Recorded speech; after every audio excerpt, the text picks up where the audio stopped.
Dr. Fab, did you know that every single MS patient whose brain has been dissected after death in 2016, they took the cerebrospinal fluid and the cerebrospinal fluid of your spinal cord and brain, that your brain floats in and your spinal cord floats it. Then they took the brain of everybody who died with MS.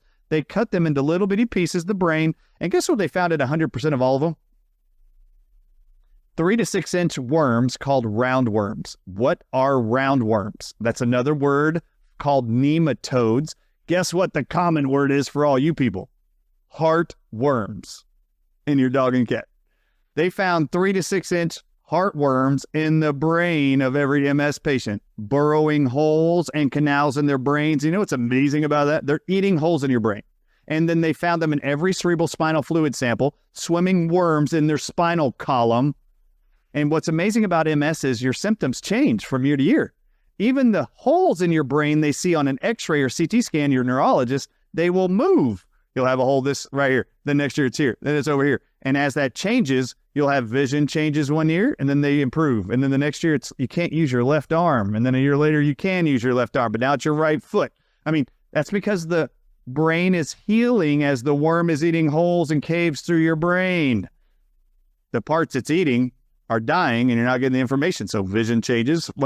It's amazing to me that you can see the physical holes in the brain your neurologist calls lesions. But every person who's dissected a brain with MS, they have worms eating holes in their brain. So parasites exist in America. They exist in your dogs and cats. They transfer to humans. If you would like a simple guide, I carried in my office here in Frisco, Fab, right down the street from you. I actually carried in my office a Banfield Veterinarian Clinic pamphlet titled that you can find in every Banfield veterinarian clinic in the country. That is the largest veterinarian clinic in the country. They're in all your PetSmarts and other department stores. If you go into their lobby and waiting room, pick up the 3-fold pack, the little pamphlet that's titled Parasites in You. When you open it, there's a chart and it shows you all the most common parasites they're testing your animal for that they know transfers to you and causes disease.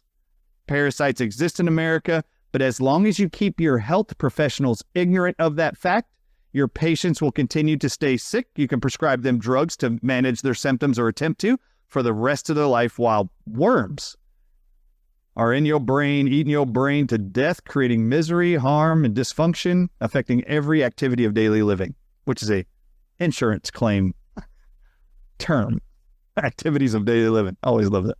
But there's a way to parasites, tapeworms, roundworms, protozoa, and flukes. I just want to make sure I remember that. Tapeworms, protozoa, flukes, and tapeworms. What would you suggest